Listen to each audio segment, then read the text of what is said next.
이 시간 우리 은혜 받을 말씀은 누가복음 말씀인데 같이 함께 오늘 말씀 보고 은혜를 좀 나누겠는데요. 17장 우리 11절에서 19절입니다. 누가복음 17장 우리 11절에서 19절 같이 함께 교독합니다. 제가 먼저 봉독합니다. 예수께서 예루살렘으로 가실 때에 사마리아와 갈릴리 사이로 지나가시다가 한 마을에 들어가시니 나병 환자 10명이 예수를 만나 멀리 서서 소리 높여 이르되 예수 선생님이여 우리를 불쌍히 여기소서 하거늘 이르시되 가서 제사장들에게 너희 몸을 보이라 하셨더니 그들이 가다가 깨끗함을 받은지라. 그 중에 한 사람이 자기가 나은 것을 보고 큰 소리로 하나님께 영광을 돌리며 돌아와 예수의 발 아래에 엎드려 감사하니 그는 사마리아 사람이라. 예수께서 대답하여 이르시되 10사람이 다 깨끗함을 받지 아니하였느냐? 그 9은 어디 있느냐? 이 이방인 외에는 하나님께 영광을 돌리러 돌아온 자가 없느냐 하시고 함께 그에게 이르시되 일어나 가라 내 믿음이 너를 구원하였느니라 하시더라. 아멘. 보통 추수감사절이면 여기 있는 시편 136편 1절 2절처럼 여호와께 감사하라 그는 선하시며 그 인자하심이 영원함이로다. 신들 중에 뛰어난 하나님께 감사하라. 저기는 우리 인간이 얼마나 무지하고 어리석은지를 우리 주님이 역설적으로 표현해 준 거예요. 왜냐하면 신이 없거든 하나님 외에는. 근데 우리는 하나님과 다른 신들을 거의 동등히 여기면서 신들을 쫓아가고 신들을 향한 예배를 드리는데 하나님이 뭐라고 그래요? 그 신들 중에 뛰어난 하나님께 감사하라. 그 인자하심이 우리를 향하여 오래 참으시고 우리를 사랑하심이 영원함이로다. 그러면서 감사에 대한 이야기들을 많은 교회에서 많이 하는데 오늘은 이 본문 말씀을 가지고 우리가 본질적인 의미에 대해서 한번 좀 이렇게 생각해 봤으면 좋겠어요.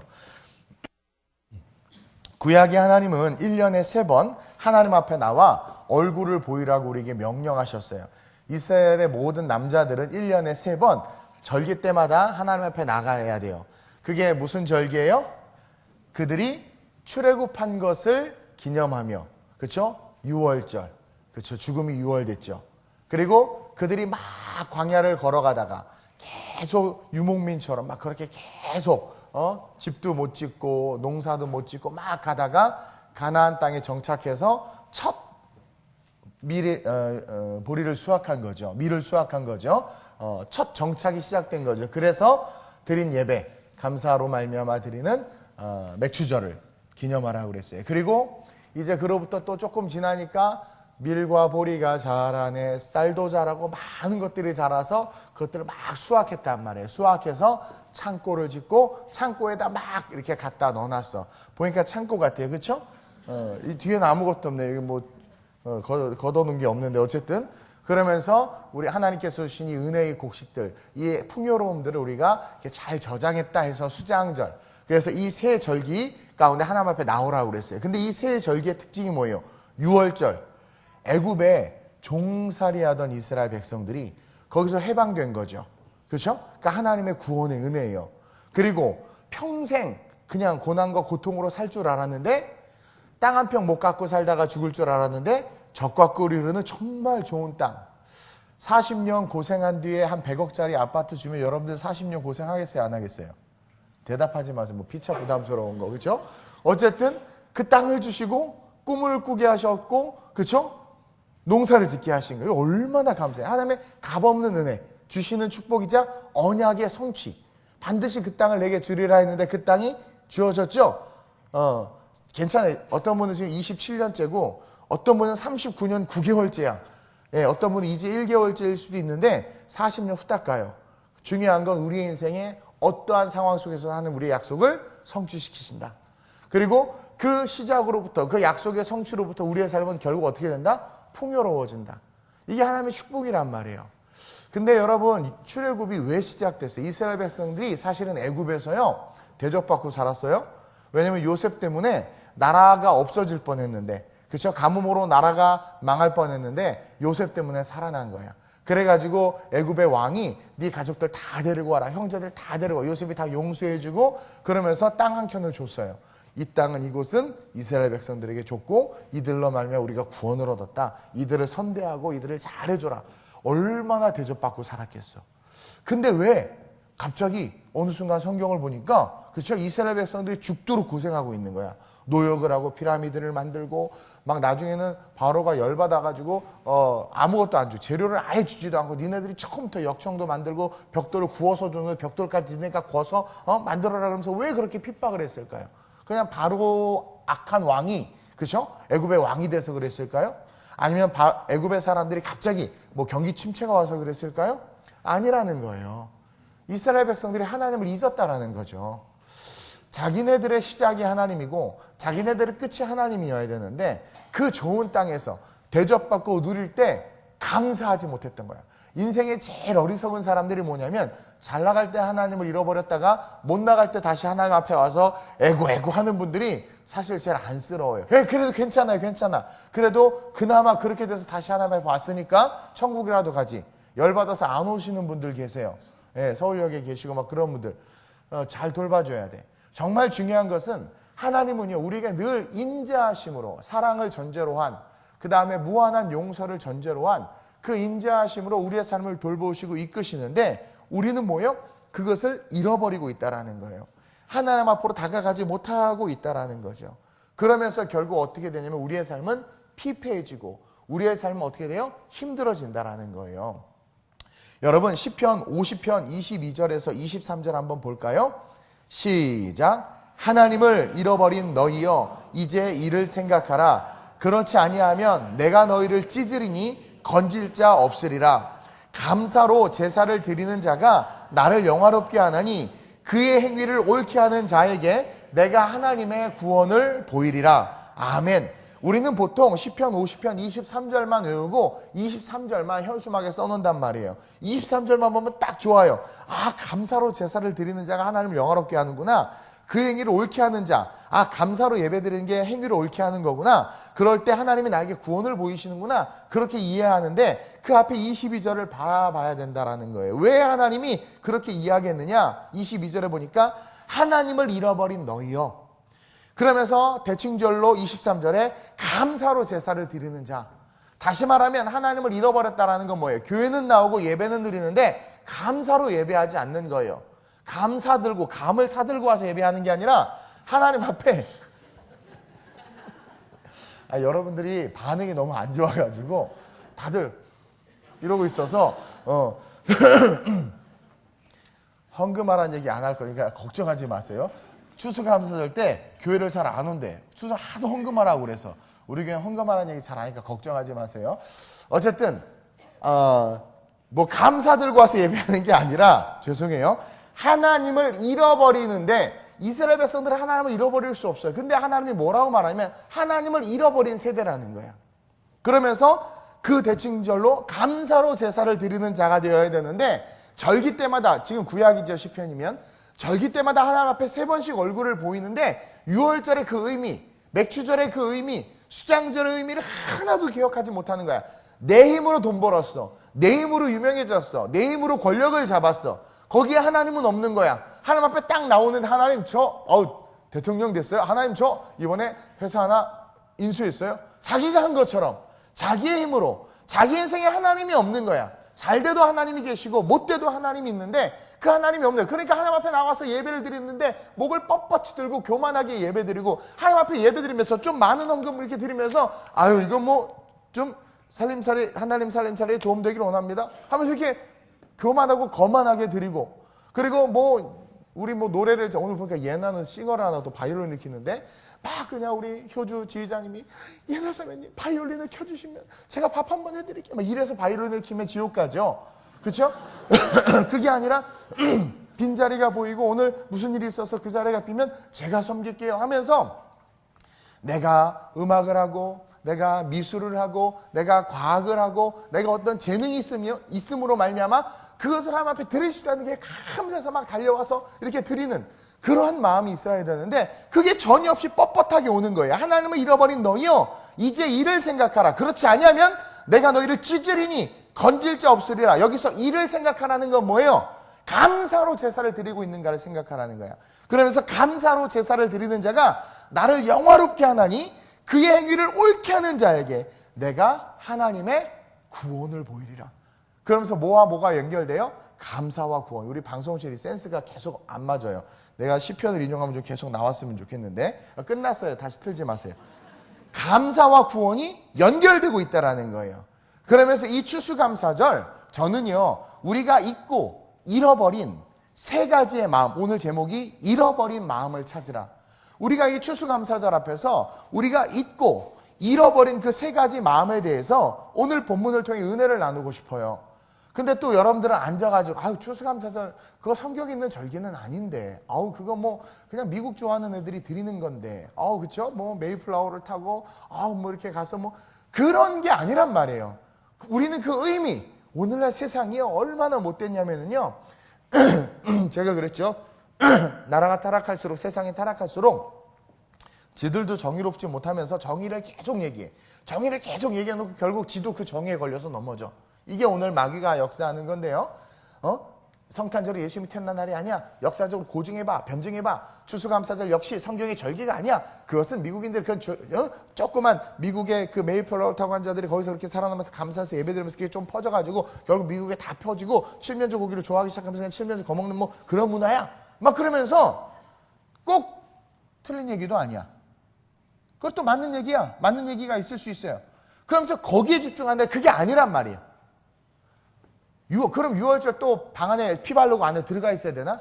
그 의미를, 우리는 그 의미를 기억해야 된단 말이에요. 말씀의 그 의미를 기억해야 된단 말이에요. 그래서 저와 여러분들이 이 추수감사절 앞에서 도대체 우리는 인생을 살면서 지금 여기까지 온 것이 누구 때문이며, 그리고 오늘 나는 지금 이 삶 속에서 과연 그 하나님 앞에 감사가 살아나고 있는가? 나는 지금 무엇을 지키면서 인생을 살아가는가? 그러니까 우리가 잃어버리고 있는 것이 무엇인가를 깨닫고 그것을 기억함으로 말미암아 이 추수감사절이 진짜 하나님을 기쁘시게 함으로 말미암아 우리의 삶의 구원이 실제가 되는 그 예배가 되길 주님의 이름으로 축원드립니다. 그러면서 첫째로 오늘 이 세대는요, 우리가 얼마나 연약한 존재이며 연약하다는 사실을 잃어버렸어요. 우리가 얼마나 연약한 존재이고 그리고 또 뭐예요? 연약하다는 사실을 잃어버렸어. 다 교만해. 다 잘났어. 다 세요. 너무 교만해졌다라는 거죠. 그래서 하나님의 말씀도 너무 쉽게 무시하고 성령의 감동도 너무 쉽게 무시해. 성령의 감동이 와도 내 육체의 감동이 오면 성령의 감동을 내 육체의 감동이 눌러. 바울이 그걸 적나라하게 이야기했잖아요. 육신을 쫓는 자와 성령을 쫓는 자, 그리고 영을 쫓는 자, 성령을 쫓는 자의 그 결론까지도 분명히 이야기하고 바울은 바울 스스로 안 해. 그렇게 위대한 바울도 오라 나는 공고한 자라고 말하면서 끊임없이 우리의 육체의 교만함이 얼마나 크고 무서운지를 이야기해주고 있단 말이에요. 그러면서 우리는 자기도 모르는 사이에 교만해져가지고 하나님의 말씀도 무시하고 성령의 감동도 무시하고 신앙생활과 예배생활도 너무 교만해져서 성경이 아니라 내 맘대로 해. 내 맘대로. 주 맘대로가 아니라 내 맘대로. 뭔가 잘 되면 내가 잘 돼서 잘 된 거야. 옆 사람 보세요. 그렇죠? 그렇게 생각하죠. 이뻐도 내가 이뻐서 잘 된 거고, 그렇죠? 뭔가 안 되면 그건 하나님이 안 도와줘서 안 된 거야. 그래서 원망과 불평을 해. 화를 내는 신앙을 가져. 인생이 잘 풀릴 때 감사는 하나도 하지 못했으면서 좀 안 풀면 원망하는 거야. 왜 하나님 이러냐고. 하나님이 너에게 복 줄 때 그때 네 심령에 하나님에 대한 감사는 어디 있었냐라는 거야. 그래서 하나님이 어쩔 수 없이 너랑 멀어질 수밖에 없어. 은혜의 삶이 아니라 세속을 쫓아가니까 하나님이 가까이 갈 수 없어요. 인격이니까 멀어져요. 그러다 보니까 지 힘으로 살아야 되는데 지 힘은 능력, 자기의 캐파가 한계가 있는데 결국 무너지고 쓰러져요. 그러면 그것을 왜 하나님을 탓하냔 말이에요. 저는 기도했고요. 저는 그래도 예배 드렸는데요. 감사로 예배 드렸냐라는 거예요. 근데 우리는 이걸 모르고 그렇게 따질 수 있다는 것 자체가 교만한 거죠. 교만한 거죠. 우리는 우리가 되게 강한 줄 알아. 세상과 자신에게는 관대하고 풍요롭지만 하나님과 교회에 대해서는 요즘에 보면 옹졸하고 인색해진 게 사실이에요.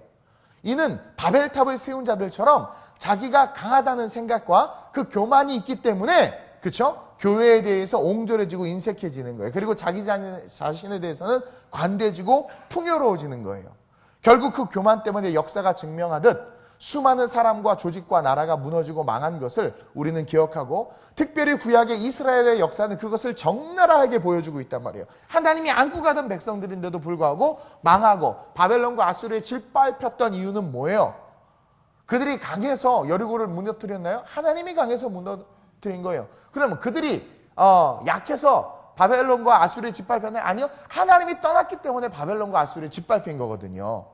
그러면서 우리는 얼마나 연약한 존재를 다시 기억해야 돼요. 그래야 하나님의 은혜가 다시 시작되는 거예요. 여러분, 하나님이 창조한 피조물 중에서 가장 연약하게 창조한 피조물이 뭔 줄 아세요? 인간이에요. 인간. 모든 동물을 태어나는 즉시 혼자 살아가고 생존할 힘을 주셨어요. 여러분, 말이나 소 태어나는 거 봤어요? 송아지, 망아지? 나오자마자 이렇게 했다가 막 바로 뛰어.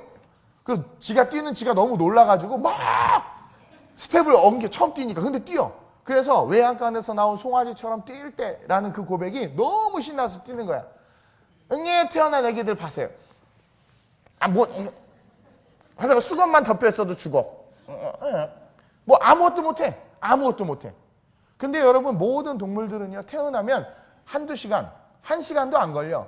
자, 조금만 시간 지가 기어가고, 지가 뭐 주워 먹고, 그쵸? 그냥 그렇게 살아. 부모가 없어도 혼자 생존을 해. 근데 인간은요, 너무나 연약하게 만들었어요. 과학자들은 그런 말을 해요. 포유류들 중에서 뇌 기능이 클수록 태어나서 연약함이 있다고 말해요. 그러면서 뭐 인간의 뇌가 가장 위대하기 때문에 인간의 그 위대한 뇌를 가진 우리 포유류는 자라나기까지 돌봄이 필요하다, 뭐 이런 얘기들 하는데, 아니, 하나님이 그냥 인간을 가장 연약하게 만들어 놓으셨어요. 왜냐하면 돌봄을 통해서만 이 성장할 수 있도록 그렇게 만들어 놓으신 거예요. 그래서 사람이 걷는 데는 보통 1년 정도. 여러분들 걱정, 1년이 돌이 지났는데도 못 걸으면 얼마나 걱정을 해. 근데 돌이 지나도 못 걷는 애들이 있다니까. 그렇죠? 이것 자체가 연약함이라는 거예요. 이는 돌봄이 없이는, 부모의 돌봄이 없이는 절대로 우리가 존재 자체가 할 수 없다라는 거예요. 근데 어느 순간부터 우리 인간들이 교만해져 가지고요, 문화와 문명을 만들고 연봉이 높아지고 실력과 능력들이 쌓이면서 스스로가 강하다고 생각하고, 그 교만함으로 말미암아 자기도 모르는 사이에 하나님을 무시하고 외면해요. 하나님의 말씀을 말씀으로 듣지 않아요. 선지자들을 무시해요. 목회자들을 무시해요. 성령의 감화 감동을 받아서 하는 사역들에 대해서 평가해요. 자기가 신이 되어 살아가는 존재들이 돼버렸다라는 거예요. 연약한 존재임을 잃어버리는 순간 하나님과 멀어지게 돼 있어요.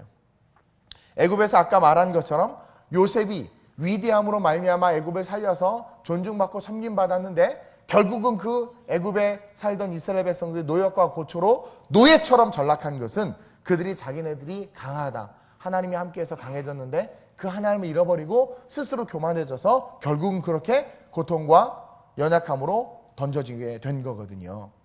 그러면서 저와 여러분들 기억해야 돼요. 요나 역시 보세요. 요나, 하나님의 명령에 불순종하면서 스스로 강하다고 생각한 거. 왜?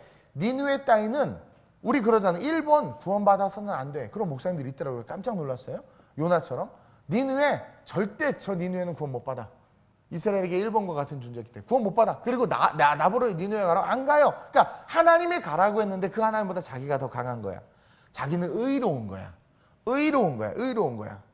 그래가지고 그 명령에 불복해가지고 다시스로 가는 배를 탔는데 어때요? 그 풍랑 속에서 어떻게 할지를 못해. 그냥 그렇게 위대하면 뭐해. 풍랑이 일어가지고 배가 파손되면 그냥 죽어버리는데, 자기가 하나님 앞에서 거기는 아닙니다, 아무리 떠들면 뭐해. 물이 삼키면 죽는데, 우리가 얼마나 연약한 존재임을 모르는 거예요.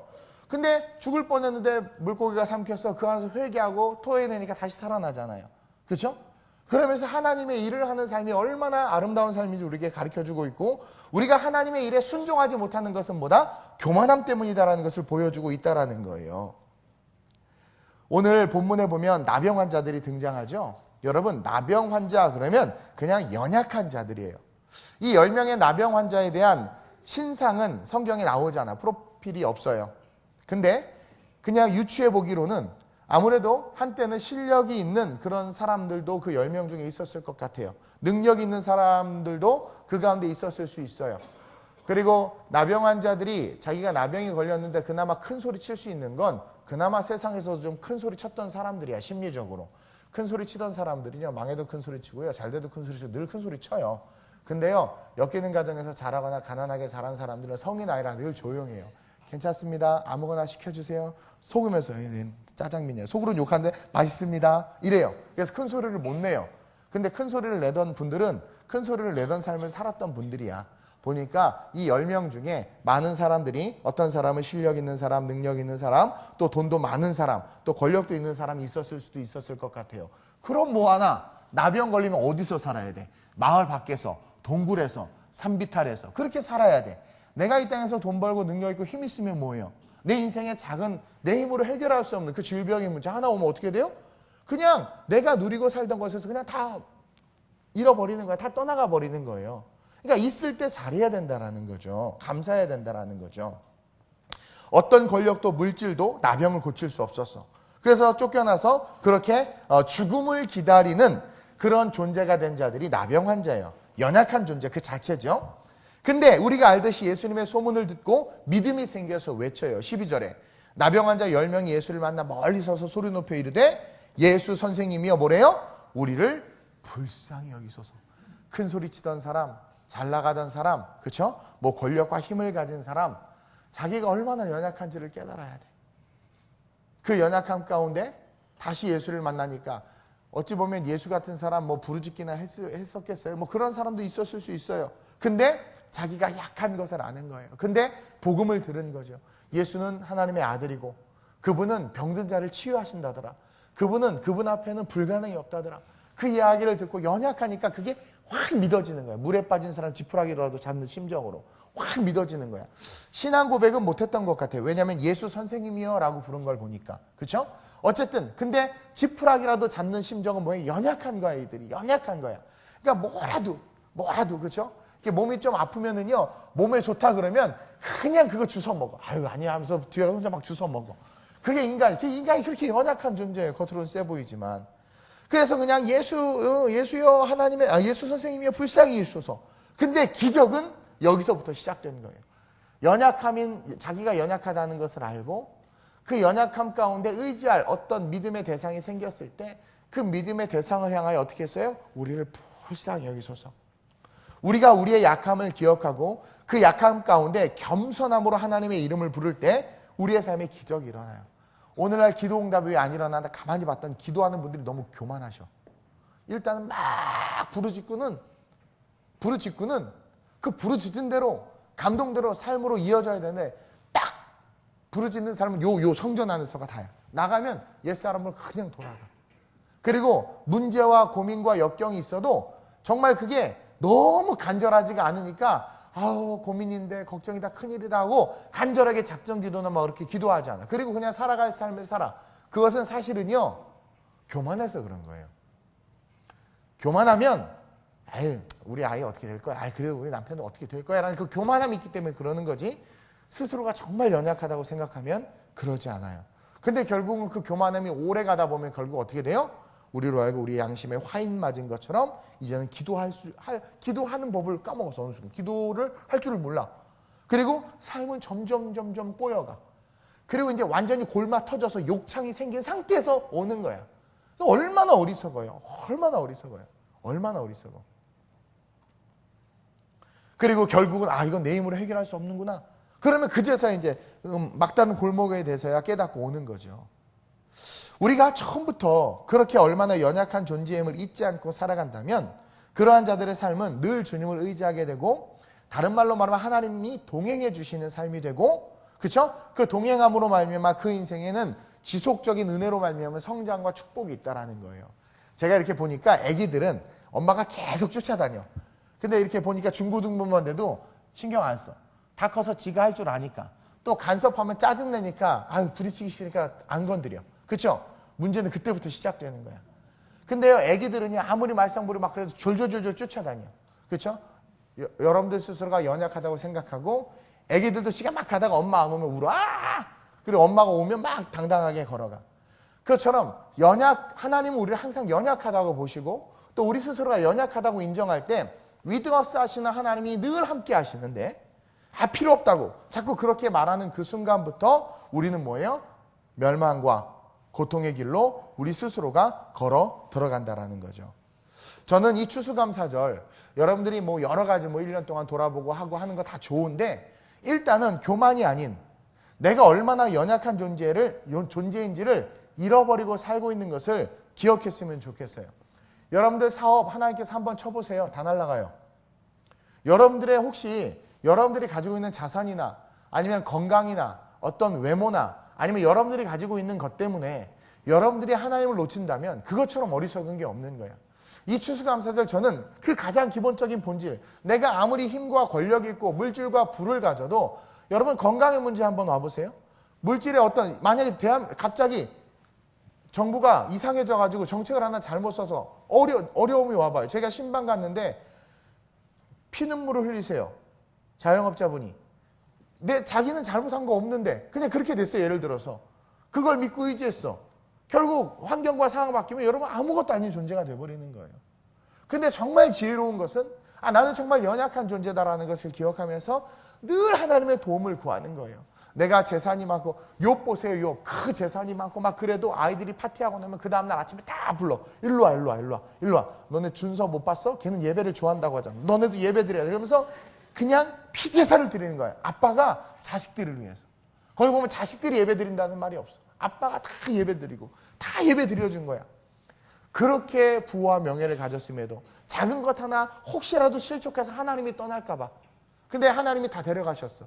내가 봤을 때 욥이 그러잖아요. 하인들이 와서 재산이고 뭐고 자식이고 다 죽었다고 하니까 주시도 하나님이시고 취하시도 하나님이시다 했을 때 그 말씀을 깊이 행과 행, 자간과 자간이 열려지면서 가만히 묵상해 보니까 그냥 제 개인 묵상이에요. 어디 밖에 나가서 말하지 마세요.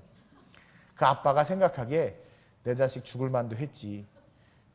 아니 그냥 그 편하게 들으세요. 저놈의 자식 저 마약 먹고 뽕 먹고 저 맨날 내가 번 재산으로 그렇게 보면 이 부자들 2세들 보면 그렇게 이렇게 아름다운 삶을 살지 못해요. 근데 욥이 의인이었잖아요. 그러니까 의인은 하나님 편에 서 있는 거거든요. 봤을 때 늘 죄인이니까 맨날 불러다 제사 드린 거야. 지들은 제사 안 지냈어. 하나님에 대한 영적 감각력을 잃어버린 거죠. 근데 욥은 그게 있으니까 늘 그랬던 거예요. 근데 다 죽었다고 하니까 순복한 거야. 그것에. 그러니까 하나님의 주권을 완전히 인정하는 거예요. 내 자식이지만. 여러분 이게 대단한 영성이에요. 그러니까 사탄 앞에서 자랑할 정도로 욥의 신앙은 대단했던 거야. 그것은 어찌 보면 욥 스스로가 그렇게 고대근동 지역의 가장 부자였지만 하나님 앞에서 자기는 항상 연약한 자라는 것을 인정하고 살았던 거야. 여러분 이게 축복인 거예요. 내가 항상 그런 목회자들이나 주의 종들이나 저와 여러분들이나 직분자들이 항상 그 겸손함이 있다면 하나님의 은혜가 떠나면 난 아무것도 아니야. 하나님께서 날 버리시면 난 정말 아무것도 아니야. 내가 얼마나 연약한지를 기억하면서 살아간다면 오늘이 추수감사절 우리의 감사는 지금 여러분들이 느끼는 것과는 다른 감사일 것 같아요. 다른 감사일 것 같아요. 그 우리가 얼마나 연약한 존재인지를 부자와 권력과 힘과 외모가 있는 저와 여러분들, 저는 빼고 여러분들, 저는 없어요 그런 거. 여러분들 외모도 없어요. 여러분들 그런 걸 가진 여러분들 다 필요 없다. 내가 얼마나 연약한 존재인가. 아니 하다못해 위장이 한번 꼬이거나 한번 탈 한번 나봐요. 떼굴떼굴 구르잖아. 거기 1조가 무슨 의미가 있어? 떼굴떼굴로 죽겠는데 지금 막 그쵸? 창자가 꼬이는데 그 꼬인 창자 어떻게 펴요? 펴자! 막 그러나? 여러분 막 손에 넣어서 펴요? 그러면 막 별 회개 다 하잖아요. 그쵸? 처음부터 회개하라고 그러니까. 우리가 이렇게 연약한 존재라니까요.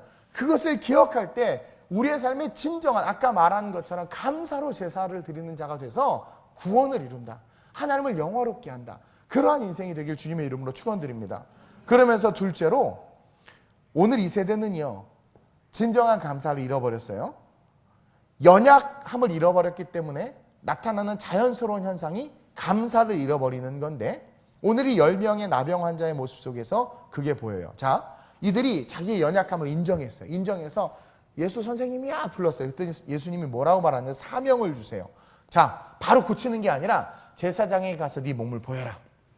이해가 안 되는 명령이죠. 이해가 안 되는 사명이에요. 근데요, 여러분, 저도요, 가끔 이렇게 우리 청년들하고 얘기하다가 이 상황이 아닌 것 같아서 제가 어떤 조언을 해요. 근데요, 진짜 급한 놈들은 해요, 그걸. 근데요, 좀 살만한 애들은 네 알았어요. 할렐루야. 그러고 가요. 그리고 똑같이 그냥 살아. 진짜 절박한 애들은요, 새벽 예배 기어 나와요. 여기서라도 막 자면서 막 그래 죽게 부르짖어야지 해요.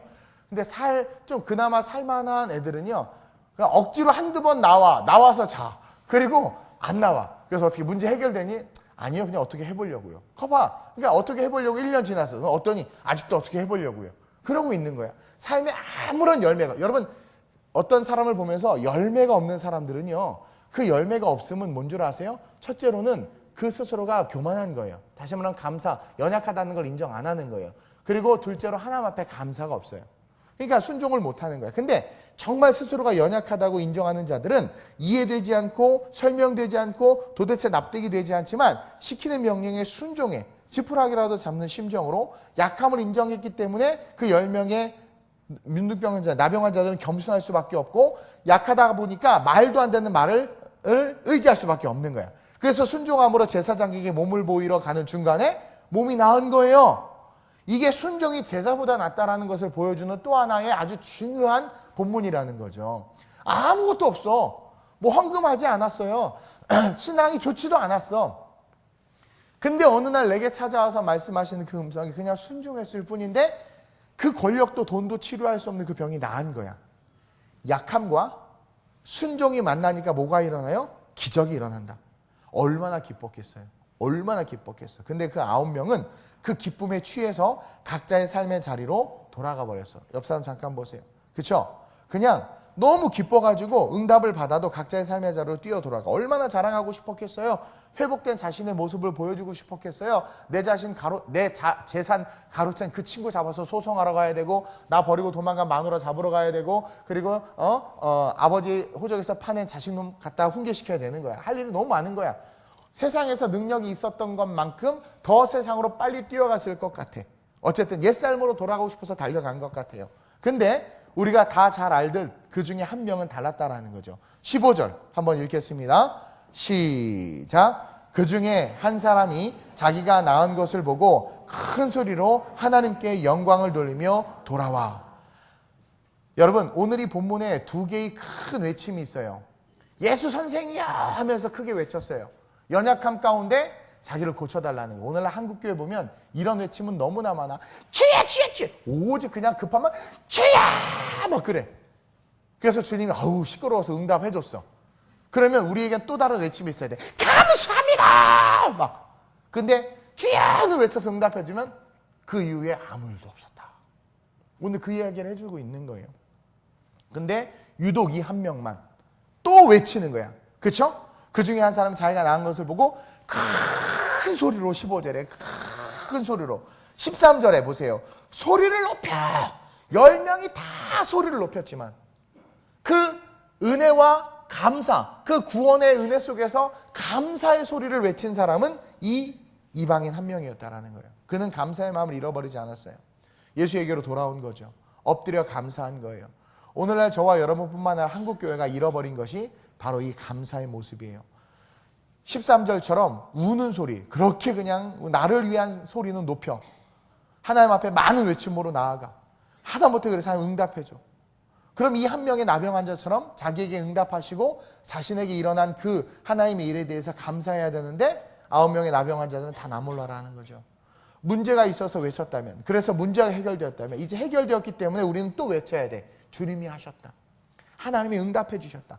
역사해 주셨다. 근데 아무 말도 없는 거예요. 많은 사람들이 저한테 기도 부탁도 하고 서로 기도 부탁을 해요. 그래서 저는 남몰래 열심히 기도해요. 근데 이렇게 교역자 회의를 하다가 우리 전도사님들이, 교구 전도사님 나한테 얘기해 주는, 다 응답 받았대요 목사님. 정말 다 응답 받았대요. 그래요, 할렐루야, 좋아. 근데 조용해. 왜 나한테는 응답 받았다는 얘기를 안 하지? 내가 뭐 밥 사달라고 그럴까 봐 그런가? 그리고 응답 받은 건 조용해. 그냥 땅에 묻어놔. 시기 질투할까 봐 그런가? 그러니까 나중에 듣다 보면 하나님 입장에서 되게 섭섭할 것 같은 거. 오히려 현수막을 붙여야 돼. 목사님 오늘 현수막 내가 붙일게요. 해놓고 여기 김모모 집사 김장 응답받다. 예를 들어서 뭐뭐지 우리 아들 응답받다. 뭐 이 기도 제목 10개 중에 5개 응답받다. 뭐 이렇게 그래야지. 와, 우리 성도들도 와 부스트업 돼서 막 그러지. 아닌가? 응답받았다가 하면 시기 질투로 돌 던질라나? 대적기도 하나? 저 사람의 응답이 사여지게 하여줘서 이러나? 그래서 그런가? 뭔가 감사가 없는 게 감사. 뭐 아까 헌금 얘기했지만 정말 자기 인생에 놀라운 일이 일어났어. 그게 너무 감사하잖아. 가끔 감사 헌금 올라온 거 보면 10,000원. 10,000원이 크고 작은 거를 말하는 게 아니에요. 아, 이게 그 사람의 신앙의 마음이구나. 그래서 성경에 물질이 있는 곳에 내 마음도 있다. 물질이 있는 곳에. 이게 여러분 아무것도 아닌 것 같은 게 아니라 이게 본질에 하나님 그걸 보시는 거예요. 정말 감사해. 그때는 그렇게 막 이것만 해결되면 주여 내가 내 삶을 드리게 해결됐어. 그랬더니 내 삶을 70대에 드리면 안 될까요? 막 이러면서 이게 얼마나 감사해. 그러니까 그래 옛다 하고 하나님께서 주신 축복 걷어가니까 그때 또 깨닫고 아버지 안 들어 이제 우리 주님 안 속아 이제 알아 이제 알아. 그렇죠? 뭔가 응답됐어요. 근데 그래서 아니 집사님 그 응답 어떻게 기도했는데 응답됐을 때 네 응답됐어요. 왜 물어보세요? 그리고 그냥 가. 아 기분 되게 나빠요. 그렇죠? 기도해 주나 봐라 막. 네. 하나님께서 예수님께서 그 문둥병자 와서 감사합니다라는 그 감사의 그런 고백을 받고 싶어서 지금 오늘 이 본문을 썼을까요? 아니라는 거예요. 우리 신앙의 스스로의 우리의 신앙의 내면을 돌아보라는 거예요. 감사로 제사를 드리고 있는가? 아니면 소리 높여 고쳐주세요 외쳐서 고침을 받았어요? 입 닫고 그냥 그것이 어찌 보면 내가 잘해서 내 힘으로 어떻게 하다 보니까 된 거야 라는 인본주의의 신앙으로 내가 살아가고 있지는 않는가. 이 추수감사절도 우리는 돌아봐야 된다는 거예요. 어떤 농부가 농사를 져서 막 풍년이야. 대풍작을 했어. 했더니 얼마나 좋아. 하나님 너무 감사해야 됐더니 아이고 하나님은 이번에 병충해도 주시고 태풍도 안 막아주셨어. 내가 다 이거 지킨 거야. 이런 신앙의 삶으로 우리는 살고 있지 않은가. 우리는 돌아봐야 된다는 거예요. 그 교만함이 결국 패망의 선봉이 돼서 우리를 끌고 가 걔가 그 교만이. 그래서 우리를 잡아뜨린다는 거예요. 그래서 제가 성공한 사람들 많이 봤어요. 근데 대부분 보면 그 성공한 사람들의 특징이 결국은 그것에 하나님의 은혜와 감사를 고백하는 사람들 거의 못 봐. 거의 못 봐. 그리고 하나님께서 주신 축복에 대해서 그것을 하나님 앞에 되돌려 감사할 수 있는 게 하나도 없어. 그런 마음이 없는 거예요. 그것은 뭐냐면 자기가 교만하다라는 거죠. 강하다라는 거야. 그러니 결국 우리 인생이 뭐예요? 진정한 감사가 아니라 쇼맨십의 감사의 삶으로 전락해버리고 있다는 거죠. 이제 앞으로 응답받으면 현수막 거세요. 걸어. 내 여기 허락할게. 응답해 주심에 감사합니다. 뭐뭐 집사. 여기 걸어요. 그래서 와 응답받았구나. 좀 그랬으면 좋겠어. SNS에 막 올리고 막. 그렇죠? 이 시기질투에 사촌이 땅 세면 배가 아픈 게 이 기독교도 응답받으면 배가 아픈가? 어쩐지 모르겠지만 이 나병 환자들이 몸은 나았는데 한순간 응답은 받았지만 결국은 주님과 상관없는 삶으로 귀결되는 거예요. 축복일까요? 아니요. 또 죽어요. 언젠간 죽어요. 여러분 주님과 상관없는 삶으로 귀결되는 인생은 결국은 저주라는 거야. 저주라는 거죠. 하나님 앞에 그 공로를 올려드리는 사람이 없다라는 거예요. 그냥 당연한 것처럼 받아들인다라는 거죠. 진정한 감사를 모르는 사람들이 있었는데 그들이 유대주의자들이었어요. 유대인들. 그들은요 스스로가 의롭고 스스로가 잘해서 응답받는 것처럼 스스로 자고했어요. 그러다 보니까 복음 앞에서도 복음을 판단하고 정죄하고 예수를 믿지 못한 거예요. 근데 그런 사람들 치고 끝이 좋은 사람을 성경에서는 찾아볼 수가 없는 거예요. 감사가 없는 인생은요 응답을 받아도 구원과는 상관없는 삶이 된다는 것을 기억해야 돼요. 이 추수감사절은 수장절과 같고 맥추절과 같아요. 초막절과 같아요. 즉 1년간 내 삶을 인도해 주시고 나와 함께 하신 하나님의 은혜를 돌아보면서 감사하는 절기인 거예요. 저는 오늘 제가 잊고 있었는데 우리 이근영 선생님이 기도하면서 은혜를 받았어요. 그 뭔 은혜를 받았냐면 우리 공사도 어려웠는데 했구나. 여기 처음 와가지고 보수할 건 너무나 많은데 우리 교회가 재정이 없었어요. 근데 보니까 하나하나 다 됐어. 너무 감사한 거야. 또 내가 보지 못했던 그런. 사실 어저께 좀 열받았어요. 이 과일을 보고 사실은. 바나나는 다 골아 터져 있죠. 뭐 하여튼 여러 가지. 그래서 야 이게 이 전도형 과일이고 하나님 앞에 이거를 그냥 내가 먹는다고 생각하나? 나 당뇨라 못 먹어요. 하나도 못 먹어요. 어저께 골마 터진 바나나 하나 먹었다가 저 사람들한테 얼마 혼났는지 몰라. 그죠? 저 인간 욕심 많다고 막 바나나 하나 먹었을 뿐인데. 이거 다 성도들에게 돌아가고 우리 혼자 사는 학생들에게 돌아가고 우리 전도사님들 주거든요. 이 귤들은 전도하고. 근데 물론 선교회에서 돈이 없을 수도 있죠. 뭐 돈을 요즘 많이 걷는지 어떤지 모르겠지만, 근데 우리 성도 숫자를 생각해보면 한 사람에 하나씩만 갖고 이게 넘쳐날 것 같은데, 그러니까 보여지는 것에 있어서의 우리의 그런 모습인 거예요. 모습. 보여지는 것에 있어서의 모습. 그러니까 하나님 앞에 감사가 살아있으면 그 감사할 수 있는 기회. 저는요, 이렇게 무슨 날이 있다는 게 참, 저는 이제 힘든 삶을 살았기 때문에 어려웠었어요. 특히 어버이날 하면 되게 힘들었어요. 어버이날. 근데 그것을 돌이켜 생각해 보면 그것은 뭐예요?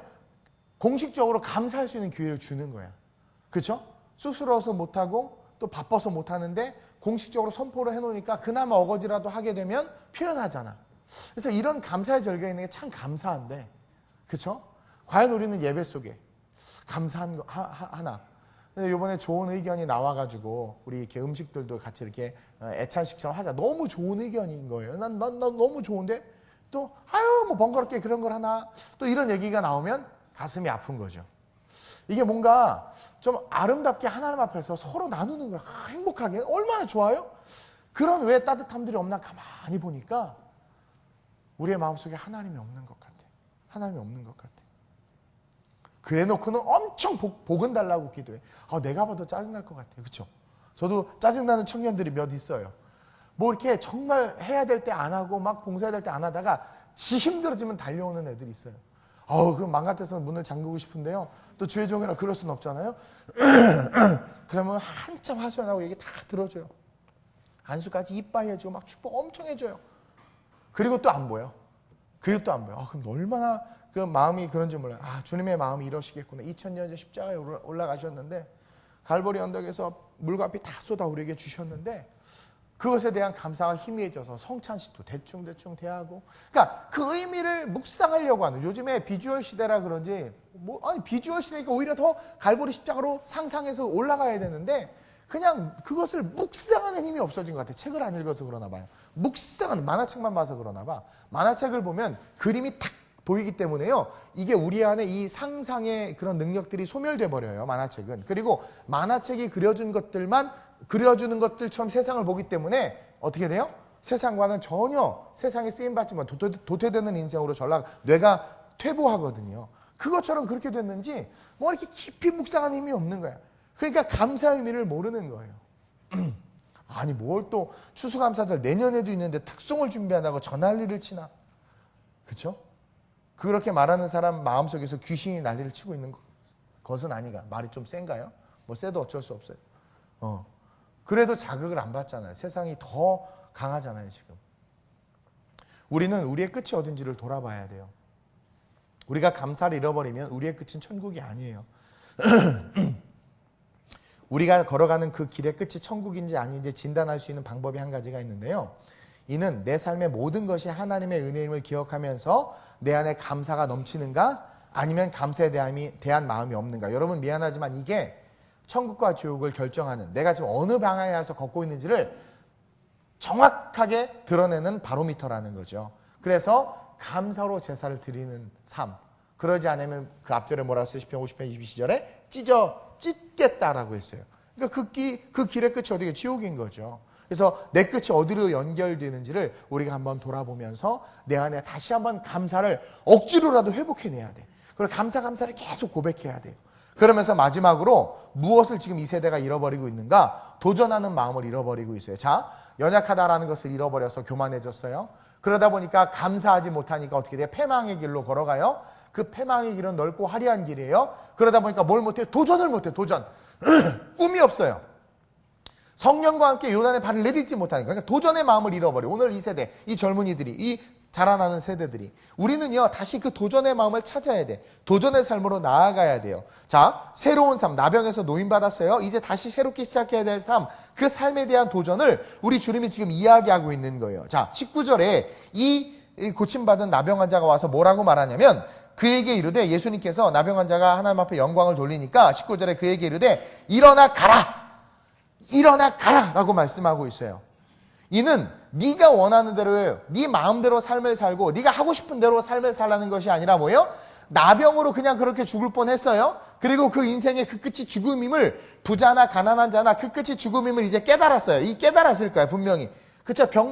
질병 속에서, 고통 속에서, 아, 이제 죽는구나라는 것이 깨달아지면 죽음에 대한 묵상을 한단 말이에요. 근데 다시 살아나게 된 거야? 그러니까, 아, 인생의 끝은 죽음인데, 내가 엉뚱하게 살다가 그 끝을 잘못 맞이하면 영원한 지옥이구나. 근데 다시 살아나게 하셨어. 그래서 그 감사하러 온 그 나병 환자에게 일어나 가라 그랬단 말이에요. 이제 그 가라. 일어나서 건강해진 삶으로 살아가라라는 그 삶은 네가 하고 싶은 거, 네가 원하는 거, 네가 바라는 것이 아니라 이제 뭐예요? 너를 이끄신 일어나 가라 명령하신 성령과 함께, 주님과 함께 하나님이 원하시는 길을 걸어가라는 인생의 가치를 발견해서 이제 일어나 구원을 이야기하고 있어요. 그 구원을 향해서 걸어가는 그 길을 걸어가라라는 거예요. 19절에 그에게 이르되 일어나 가라. 내 믿음이 너를 구원하였다. 여기서 내 믿음은 뭐예요? 돌아와서 감사한 것을 믿음으로 본 거예요. 그 믿음, 돌아와서 감사. 그래서 18절에 이 이방인 외에는 하나님 앞에 영광을 돌리러 온 자가 없느냐? 그래 놓고는 내 믿음이, 그것이 믿음인 거예요. 하나님의 은혜를 감사함으로 기억하는 것. 그리고 그 믿음을 가진 자에게 뭐예요? 구원하였느니라. 내 믿음이 너를 구원하여. 이제 일어나 걸어가는 네 삶은 구원을 위한 삶이어야 되고 영원한 천국을 위한 삶이어야 된다는 거예요. 그 거룩한 도전을 위해서, 하나님 나라를 위해서 멋진 인생의 삶을 살라는 거예요. 아브라함처럼 본토 친척 아비집, 나병 환자로서의 삶을 떠나 내가 내게 지시할 땅, 즉 구원받은 감격이 이끄는 삶, 성령이 이끄는 삶으로 나아가라는 거예요. 제가 대학교 2학년 때 하나님이 저를 꼭 안아주는 그런 경험 못 해봤죠?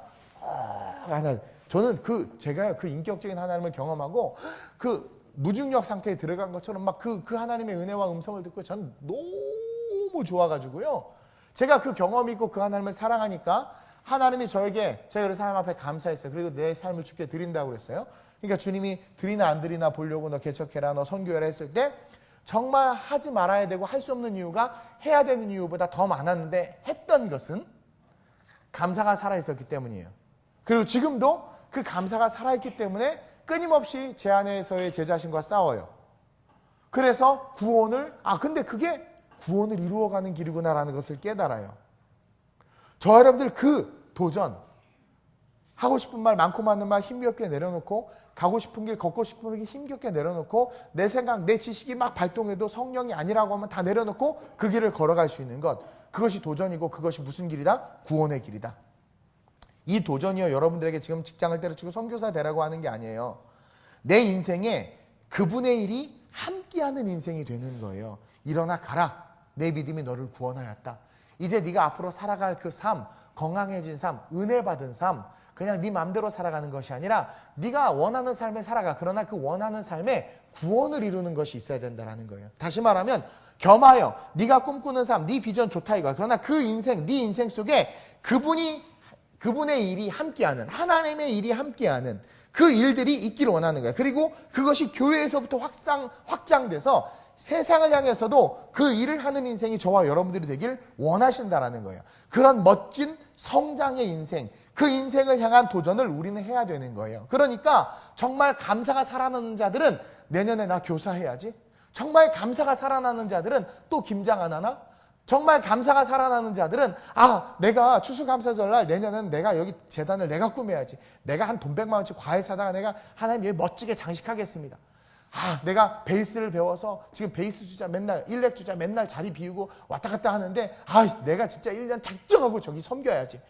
열심히 직장 생활해요. 돈 벌어요. 그러나 겸하여 그 일 위에 내가 받은 은혜, 감사가 살아있으니까 어떻게 돼요? 그 주님의 일이 얹어지는 거예요.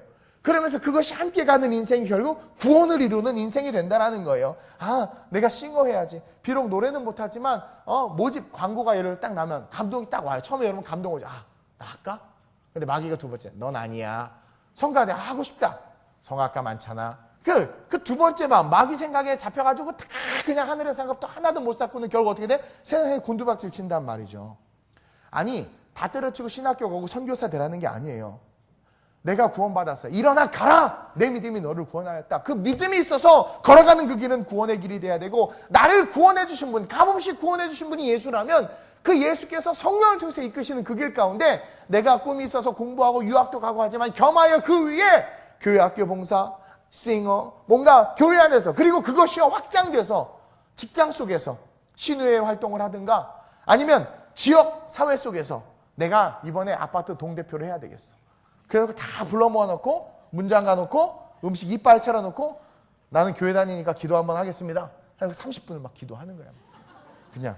근데 그러면 거기에 신앙인들이 있어요. 제가요 어제 그릇을 사러, 그릇이 마음에 안 들지도 모르겠는데, 아니 싸구려 거지 같은 그릇도 2만 원이고, 그리고 제가 산 예쁜 그릇도 싸. 그래서 저는 아울렛 가서 샀어요. 기흥 아울렛. 아마 우리 집사람들 마음에 안 들어도 한번 써요. 어쩔 수 없어. 최선의 그릇이었어. 근데 너무 배가 고파가지고 혼자 쭈그리고 앉아서 뭘 하나 먹었어. 근데 옆에 애들이야. 젊은 애들, 20대 애들인 것 같아. 막 여자 까라락 꼬르륵 까라락 하면서 막 우리 옷 사라 막 이런 애들이야. 음식을 시켜 시끄러워 죽겠어. 막. 근데 내가 은혜를 받은 게 뭐냐면 막 그러다가 음식이 딱 나오니까 갑자기 다 기도하는 거야. 그렇게 시끄럽게 막 떠드는 애들이. 근데 한순간 너무 이뻐 보이는 거야. 계산을 해주고 싶었는데요. 돈이 없어가지고 전에 한번 우리 그 군대 가기 전에 전영이랑 그 추어탕을 먹는데 거기서 우리 교회 집사님들을 만났어. 난 너무 반가워서 할렐루야 했는데 나갈 때 보니까 계산을 하고 나갔어. 너무 은혜를 받아서 자주 만났으면 좋겠다. 막 이런 생각을 속으로 했어요. 어쨌든 너무 이쁜 거야. 너무 이쁜 거야. 그러니까 영향력이잖아요. 그러니까 얘네들도 크리스찬이네? 더 떠들어라 얘들아. 막 이런 마음이 오는 거야. 그러니까 이게 뭐냐면 이제는 교회 안에서도 그러지만 세상 속에서도 영향력을 행사하는 삶으로 일어나 가라! 내 믿음이 너를 구원하였다. 그러면 내가 살아가는 직장이나 삶의 영역 속에서도 정말 내가 얼마나 연약한 사람이었는데 하나님이 나를 이 직급까지 오르게 하셨어. 내가 얼마나 연약했는데 먹고 살지 않고 죽지 않고 이렇게 살게 하셨어. 하나님 역시 이거 다 하나님의 은혜야. 그러면서 내가 이제 앞으로 살아갈 삶도 그 하나님의 은혜에서 벗어나고 싶지 않아. 그 감사를 잃어버리고 싶지 않아. 그리고 일어나 걸어가는 데 있어서 주님을 위한 일이라면 내가 해야지. 그러면서 살아가는 거예요. 그럴 때, 그런 주의 종들이 있을 때, 그런 사역자들이 있을 때, 그런 성도들이 있을 때 교회가 왜 세상에서 욕을 먹겠어요? 교회가 왜 세상에서 손가락질을 당하겠어요? 그렇죠? 그러면서 이제는 교회 안에서의 봉사를 뛰어넘어 삶의 영역 속에서 걸어가는. 근데요, 직장에서는 그렇게 열심히 일하는데 교회에서 봉사하라고 하는 그렇게 싫어해. 미안한 말이지만 그 안에 하나님의 은혜가 없는 거죠. 그럼 또 그러죠. 은혜가 없게 교회가 그렇게 만들었어요. 고갈됐어요. 아니요. 주님은요, 교회가 있기 전부터 각자를 만지시고 예수 믿는다는 것 자체는 하나님이 택하신 거예요. 자기가 지키지 못한 거죠. 무릇 지킬 만한 것보다 내 마음을 지키라. 믿음의 근원이 이에서 함이에요. 지가 못 지킨 거거든요. 그러면서 그 길을 계속 걸어가면 결국 어디로 가겠어요? 미안한 말이지만 지옥 가요. 돈은 좀 모으고 내 권력은 있을지 모르지만 그렇게 물질이 쌓이고 부가 쌓이면 어떻게 돼요? 더 멀어져요. 더 멀어져. 너무나 많이 봤어요. 너무나 많이 봤어요. 이제 우리는 일어나 가라 명하신 삶을 살아가야 돼요. 그런 사람들이 모여서 움직이기 시작하면 그게 하나님의 나라가 돼요. 그래서 하나님의 나라를 향해서 직진하라고 오늘 본문에 이야기하는 거예요. 우리가 읽지는 않았지만 그래서 20절에 갑자기 하나님 나라에 대한 이야기가 나오는 거예요. 바리새인들이 일어나 가라라고 명령했는데 왜 하나님의 나라가 나오는가? 우리가 움직이기 시작하고 그들이 하나님의 능력을 삶의 영역에서 드러내기 시작할 때 하나님의 나라가 그곳에 임하는 거예요. 하나님의 나라가 어느 때 임하는지 묻지요? 나병 환자의 치유, 감사, 그리고 주님의 선포 속에서 성경은 우리의 시선을 하나님의 나라로 지금 향하게 하고 있어요. 그리고 그 하나님의 나라는 21절에 너희 안에 있다고 말해요. 이 너희 안에 있다는 말씀은 일어나 가라 라는 말씀과 똑같은 말이에요. 다시 말해서 은혜 받은 나병 환자가 감사함을 하나님 앞에 왔어요. 그러니까 일어나 가라. 바리새인들이 물어요. 하나님의 나라가 어디 있습니까? 그러자 21절에 여기 있다 저기 있다고도 못하리니 하나님의 나라는 너희 안에 있다. 하나님께 주신 마음에 감동을 받아 걸어가는 그 사람이 살아가는 삶, 그 삶의 모든 영역이 하나님의 나라가 된다라는 거예요. 그래서 구원이 이끄는 삶을 사는 것, 그 삶이 바로 하나님의 나라를 향해 걸어가는 삶이고 그것으로 말미암아 어떻게 돼요? 하나님의 나라가 이 땅 가운데 임한다라는 거죠. 우리는 그 나라를 위해서 걸어가야 돼요. 그러기 위해서는 잃어버린 마음을 찾아야 돼요.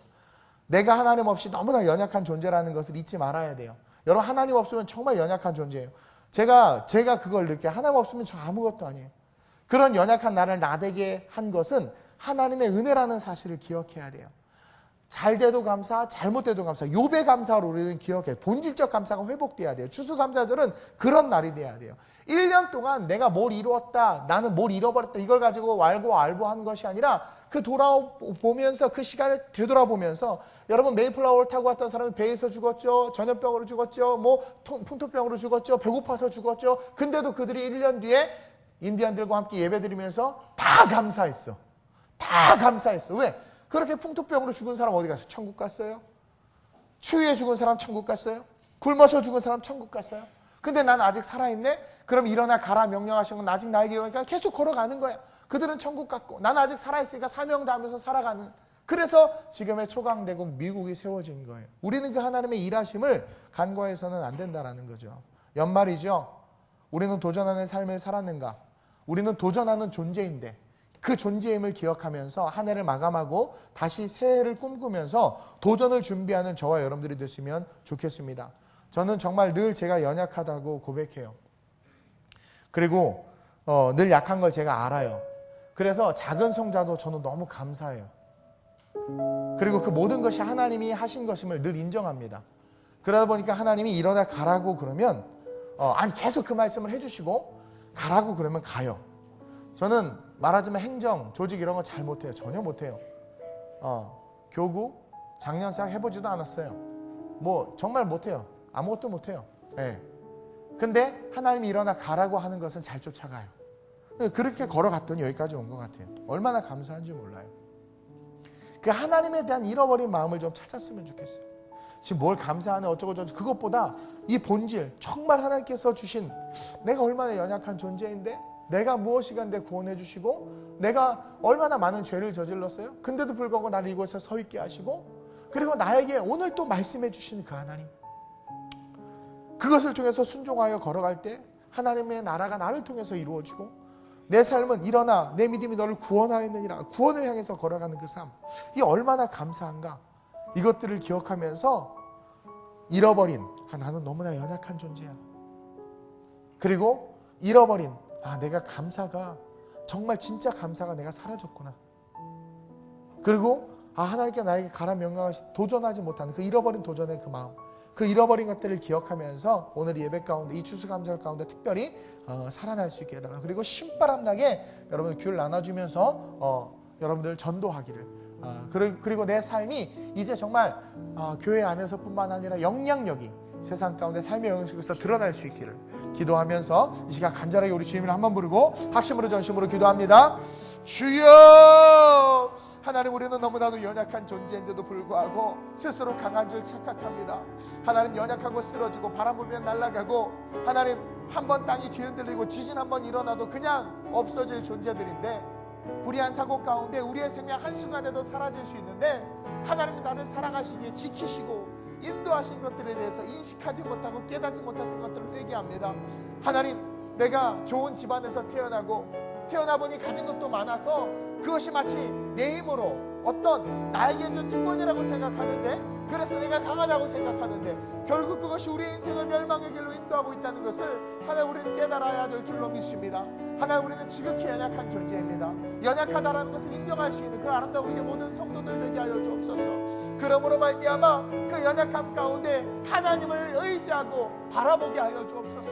그리고 그 하나님께서 지금껏 나의 삶을 인도하신 것에 있어서 다시 한번 진심으로 감사할 수 있는 그 감사가 우리 안에 있게 하셔서 추수감사절만 감사하는 것이 아니라 매 예배 때마다 감사하는 성도들이 우리가 되게 하시고 그 감사로 말미암아 하나님께서 일어나 가라 명하시는 그 거룩한 도전을, 그 하나님께서 주신 사명과 비전을 받아 걸어가 하나님의 나라를 확장하며 하나님의 나라를 이 땅 가운데 이루는 주님의 일꾼 될 수 있도록 주님 도와 주시옵소서. 잃어버린 그 마음들 하나님께서 깨닫고 하나님께서 돌이키길 원하는 그 마음들 하나님, 오늘 이 시간 예배 가운데 회복되게 하셔서 우리 모든 성도들이 다시 한번 본질적인 감사로 일어나 예배의 태도가 바뀌고 하나님을 섬기는 그 섬김이 바뀌고 삶의 모습들이 바뀔 수 있도록 주님이 이끌어 주시옵소서.